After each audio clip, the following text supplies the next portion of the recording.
Okay, Doc, don't forget, you have to go to Cormac, Howley, and Daniels Harbor. Okay, John, and you get a chance, you're talking to St. John's, find out about the drugs we placed last week. And I'll contact you later to see if it's on its way. Okay, will do. Hi, I'm Bill Kelly. It's 7 o'clock on a frosty winter morning as Doctor Al Klevorick leaves his clinic near Corner Brook for another hectic day on the road. Doc Klevorick is the province's West Coast veterinarian. His practice is unique in every way. Even his truck could hardly be called conventional. So, Doc, what is this? It's a mobile clinic. What, more or less a hospital on wheels? On wheels, yeah. Yeah, we have all our drugs. We have instruments for surgery. Anything that we may encounter in the field, we're prepared for it. You'll actually do an operation? Yeah, I got all the gear for an operation here. Yeah. Oh, Lord. We're not going to see an operation today, are we? Well, you never know. Got a weak stomach. You can't tell. Fair enough. Okay, I guess we're off, eh? Yep.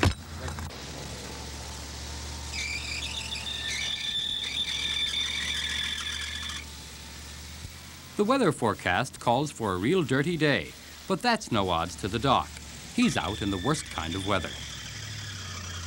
Well, sometimes even when the plows aren't going, we're going. That's why we have four-wheel drive, because we can't pick the time of day or night that we have to go on the road. And we provide a 24-hour service. So you get emergency calls in the middle of the night? Oh, yes, and everything else? all hours, day and night. So house calls are your specialty? Well, yes, in a way, so to speak. Just tell us a bit about your territory. Well, at the present time, the territory extends from the Bay of Islands to the Bayvert Junction, down the Northern Peninsula to southern Labrador. That's the difficult part of it. It's not the total population of livestock that we're looking after. It's the distance that are involved. The geographic distribution is very, very difficult. Right. We have about 300,000 chickens in the area. We have maybe 1,200 dairy cows in the area. How many sheep, how many beef cattle, and how many pigs are all together, it's very difficult to estimate, but we're probably talking in the vicinity of 3,000 farm animals and probably 300, 400,000 chickens. Now, you aren't an ordinary GP either. You're a surgeon as well, aren't you? Well, we do surgery. We do most of our surgery is confined to castrations in horses, cesareans in sheep and cattle, as well as some other diseases in cattle that require surgery. And you do that right in the field? Unfortunately, that's the only place we can do it, in the field or in the barn. Now, you don't learn that kind of stuff in veterinary school. No, they don't teach you that in college, no. Several hours later. We've already made a number of routine stops for what the doc calls preventative medicine. And early afternoon finds us halfway up the Great Northern Peninsula. Here in Daniels Harbor, at a dairy farm owned by Stedman Brophy, we've got a mini emergency on our hands. Two of Mr. Brophy's best cows are sick. We're told Brophy's young son is looking after the first one. This one right there. That's old moose, eh? Yes, sir. Just pushing against it, if you would. Doc, what are you going to do here now? I'm taking a blood sample. And what's the purpose there?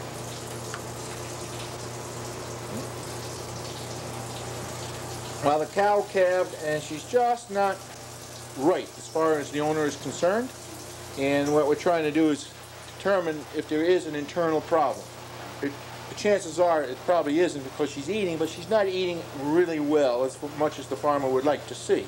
And that's what you mean by not being quite right, is it? Quite right, yeah. I suppose you don't want to say too much more about the... Well, you don't really know very much more about it to say. And then you have the doctor-patient relationship, I suppose. Oh, yeah, well, with the owner, sure.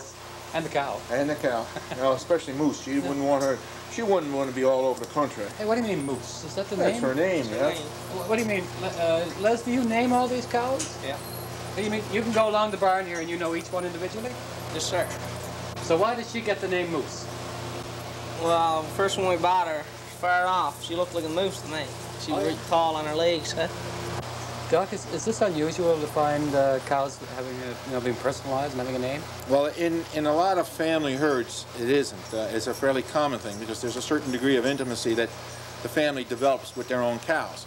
In a large-scale operation where it's run by someone else, then it becomes a number, and every cow has a number, and as soon as that number no longer produces what she's supposed to pay her way, out she goes. The family farm is a little bit more leniency. If a cow doesn't produce quite as much as she should this year, well, we'll give her another year, this sort of thing. And maybe it's good and maybe it's not good, but this is the part of family farming which we're losing with these large and commercial enterprises.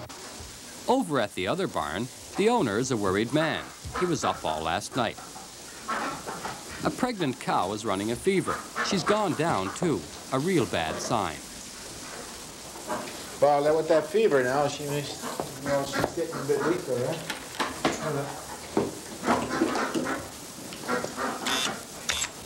Come on. What's that, Doc? It's a electric prod, which gives a low voltage jolt to stimulate the cow. I watched her worshiping eat it. I watched it all there yesterday. Starting to smell it. Her udder just as hard as a rock. Yeah, look, she's putting, yeah, that's acute mastitis. She's got an acute infection. That means that it was a sudden infection that developed very rapidly. The cause of it is an injury to the tit, and the cow will be given injections for the next 2 or 3 days until her temperature is normal.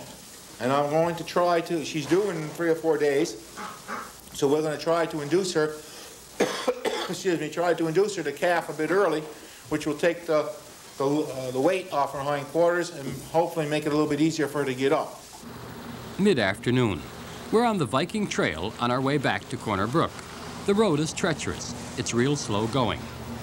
A good chance for us to find out a bit more about this man everyone around here calls simply the Doc. Doc, as I speak to you, I detect just a hint of what sounds to me like a Bronx accent. No, it's not a Bronx accent. You're close. Downtown New York, I guess, eh? Well, not quite downtown New York. Out Brooklyn and Queens, yeah. Yeah. So, tell us a little bit about your background. How does a guy from the middle of New York wind up in Rocky Harbor, Newfoundland? Well, how else but by marrying a Newfoundlander? So how did you get here? You came through Canada, I know. Yeah, well, after I married a Newfoundland girl, I went to Ontario Veterinary College. And when I graduated, there was a telegram requesting or asking me if I'd be interested in coming to Newfoundland on a subsidized program scheme that they had at the time. I decided that it was a challenge, and when I graduated in 1966, we went to Corner Brook, and that's where I've been since. I get the feeling from talking to you too, and at this point you couldn't blow you out of here with a cannon. You're right. Yeah? It's God's gift to the world, as far as I'm concerned. It's right now, and the practice as it is now, and the work that I'm doing, the farm work that I'm doing now, it's just everything that I really hoped that a practice would be. I'm as happy as a person can really be.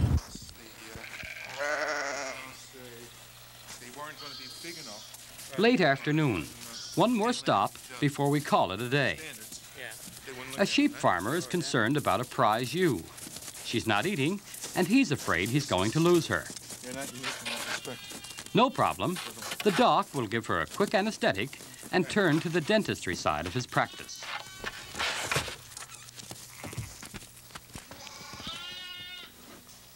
So, Fred, what we got to do is here, she's got this tooth broken here, and this tooth on the bottom here is driving up into it. Right. So we're going to remove those two teeth, okay? Sure. So I want you to just hold that for me that way. Okay. Pull it down. That's it. And I'll take this one out first.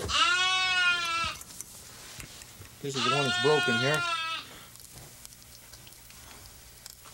The two of them, look. See it? This is what they call periodontal disease, where the gum and the tooth are all irritated from infections in the mouth, eh? All right. And this is common in older sheep. All right.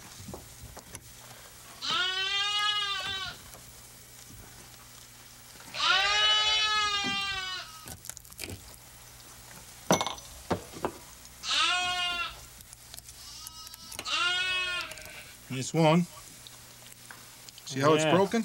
Really bad, eh?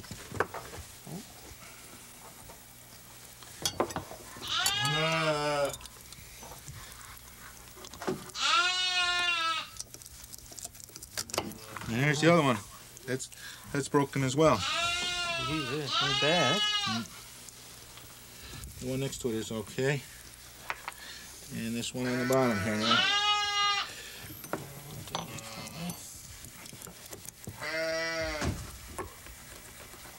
There you go. All right, that should do it now.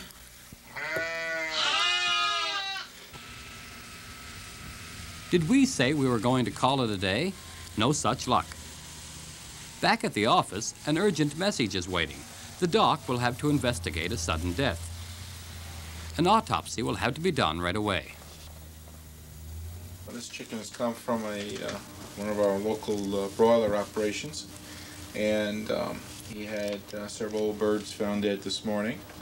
They're pretty close to being shipped out. As you can see, the size of this bird is about 6 weeks old, and what we're doing now is to try to determine the cause of death. So this is pretty serious stuff, right? Oh yes, and if this is a contagious disease that this bird has, by tomorrow morning you can lose anywhere up to 10% in some cases, depending on the cause of it, mind you. Right. So what we're doing is we're doing an autopsy. Oh, now we just checked the organs. Indications would be that this is an acute death. The animal died suddenly, and we see quite a bit of fluid gathered, blood gathered around the heart. So. And what does that tell you? Well, birds are subject to heart attacks, and the position of the bird on its back with legs up usually is indicative in these rapid growing birds of a heart attack. We call them in the field, they call it flips, because the birds actually flip over on their back. And the cause of it really is still quite controversial. Nobody really knows what the cause of it is. Oh, the heart attack. Of the heart attack, yeah. Some feel it's the type of diets they're on. Some feel it's the type of bird. Some may feel some birds are more susceptible to it than others. So if this one, have you determined now that it's definitely a heart attack? Oh yeah, yeah. So that means the farmer has really nothing to worry about. Not in this case, no.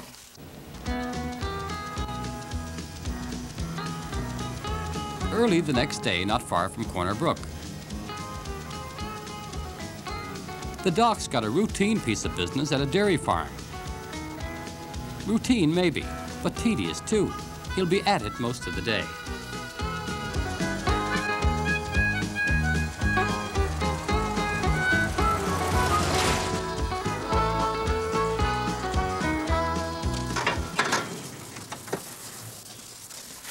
Okay, well. Now tell us what you're about to do here, now, would you? Yeah, well, we're going to be taking the horns off this animal, and what we use here is a local anesthetic. We freeze the nerves that go to the horn, just like the dentist freezes your tooth when he's removing a tooth or working on your tooth. This is hopefully will take away the pain. So she feels that a bit, eh? Oh yeah.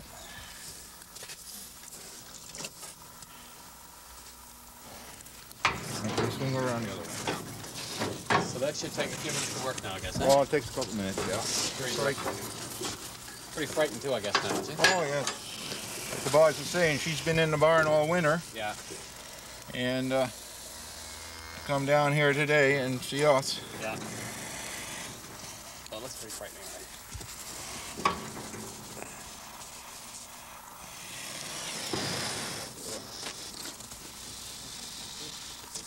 Yeah, I brought them with me 21 years ago. Gone through a few sets of these blades, eh? I guess you have. Yeah. Handle broke off when I was younger on a bull. Right. See the difference there? Not anymore. That's nothing new to you. All right, string her up this way. Now let's hope it works. Why do you need to haul off these horns? Well, in this case, these animals are going to be pastured on a Cormac pasture, and they're required to have be dehorned before they go on the pasture. The reason for that is those horns are sharp, yeah. And when nature gave it to the animals, they gave it to them for protection. Right. And unfortunately, the cow today doesn't realize that she doesn't need it for protection because they're domesticated.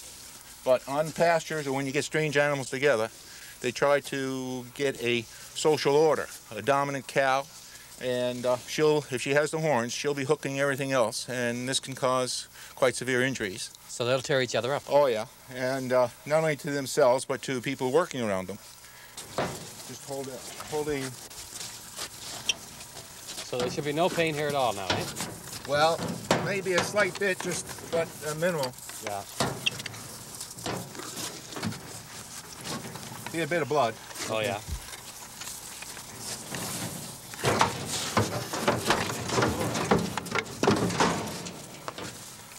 Didn't make any noise, so... That was fast and easy. No, strap the other way. Be careful with your hands, huh?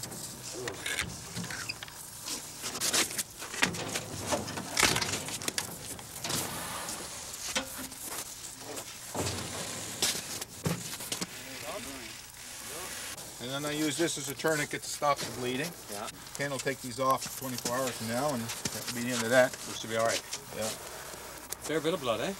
Well, there's a couple of major, well, not major, but large blood vessels there, but you can see it stops it. Right. We like to do it this time of the year. Right. For two reasons. Basically, if there is a little extra bleeding, the cold temperature helps gel it. Right. And the other major thing is that there's no flies. Right. Because flies will be attracted to the blood, to lay their eggs in there, and you'll have a chronic infection from the fly eggs. So we try to do it this time of the year. We're a little bit late this year because of mechanical problems. Okay. So there it is, done. Probably want to go back out.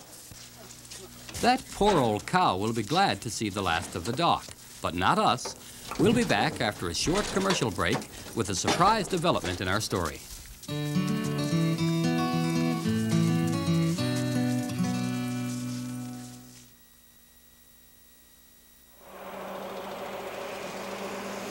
A few weeks later, on the Trans-Canada Highway, just east of Corner Brook, the harsh winter has given way to an early spring thaw, a pleasant change for anybody who does as much driving as Doctor Al Klevorick. But today, Dr. Klevorick has a lot more on his mind than the weather. He's been forced to make a change that isn't nearly so pleasant.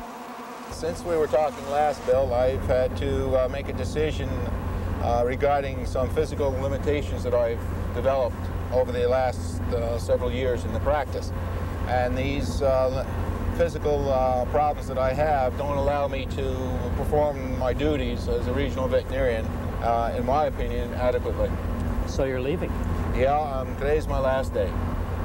Boy, it's a tough day for you then. Yes, it's an extremely emotional day, of course. After 21 years of going back and forth over this Trans-Canada Highway and all the other roads, it's very difficult to being able to see the future without it.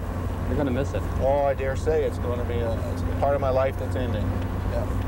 You're putting on a pretty good front, but inside you must be just churning, right? Oh yeah, you're torn between something that you love doing and something which, if I was making the decision willingly to retire, that's one thing. But unfortunately, I'm being forced into doing it because of things that I haven't got any control over, and that's, I guess, aging. Doc Klevorick pulls into his office for the very last time, at least as West Coast veterinarian. The other boys is in town. What is that now? I don't know. There's a vehicle and all. Oh, for God's sake. Well. The Doc has spotted something unusual. He thinks there's something up, but he has no idea what. He's in for a big surprise. So this is it, huh? Yep. This is it. 30 seconds. All over. Okay, ladies and gentlemen, our guest of honor is here.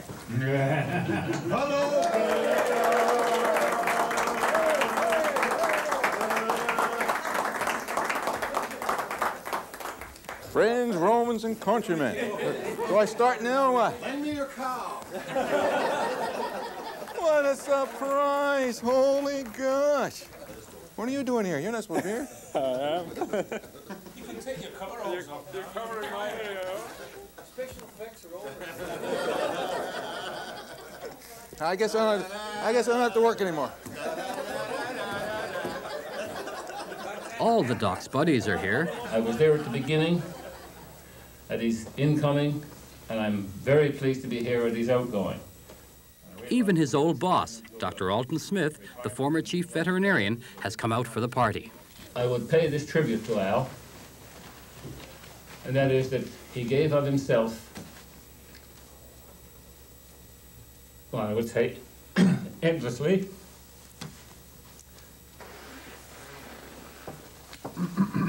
And tirelessly, insofar as his physical capabilities and his expertise allowed. You know, what more could one say? All this for the benefit of the livestock industry and agriculture generally. Believe me, he's worth it. He sure as hell made my job easier as director of the Animal Health Division, and I appreciate that very, very much. Al, on behalf of Forestry and Agriculture, I want to present you with this gift.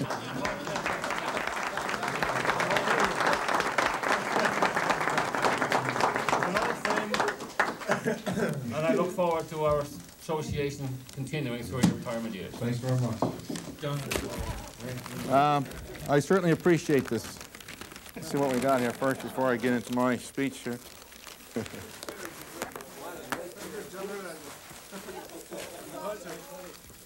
My God, is there any end to this rabbit? Oh my God. Oh my, jeez, now they'll see me for a lifetime, huh? Oh my. Thank you. That's beautiful. Thanks very much. Well, well, well. Well, that took a little wind out of my sails. I won't be able to say too many things. But right now, I think what we got similar on this table exemplifies what a dedicated worker should be like. I don't think there's anybody here I don't want to single out anybody because you're all, as far as I'm concerned, just super colleagues, and I was proud to be able to work with you over the years.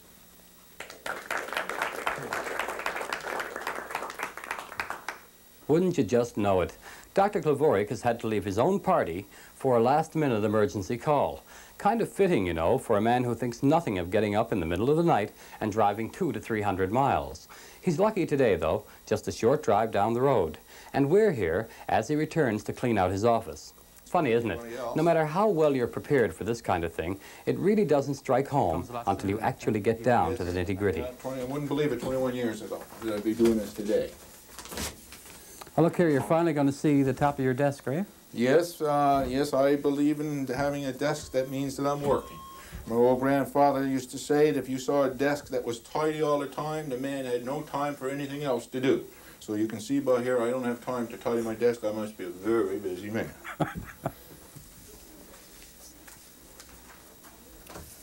This is sad, isn't it?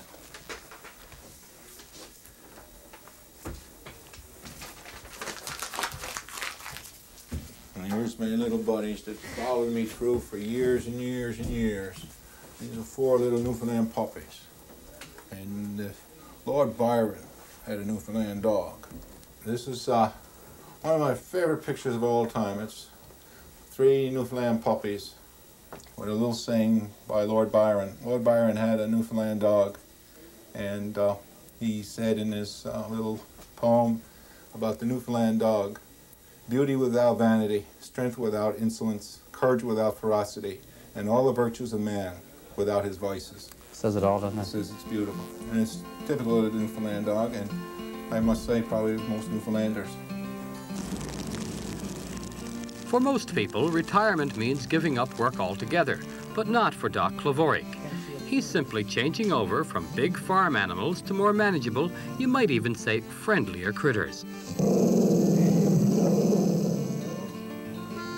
We should point out that this dog is not the least bit saucy, just a bit nervous.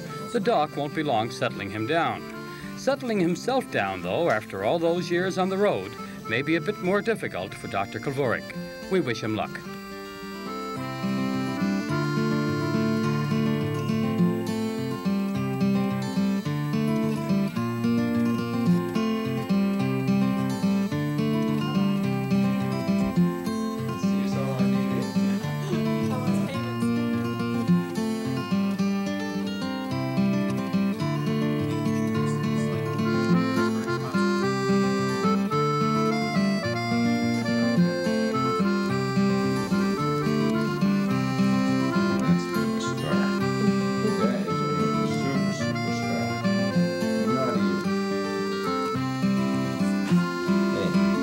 kisses for the doc. No kisses for the doc.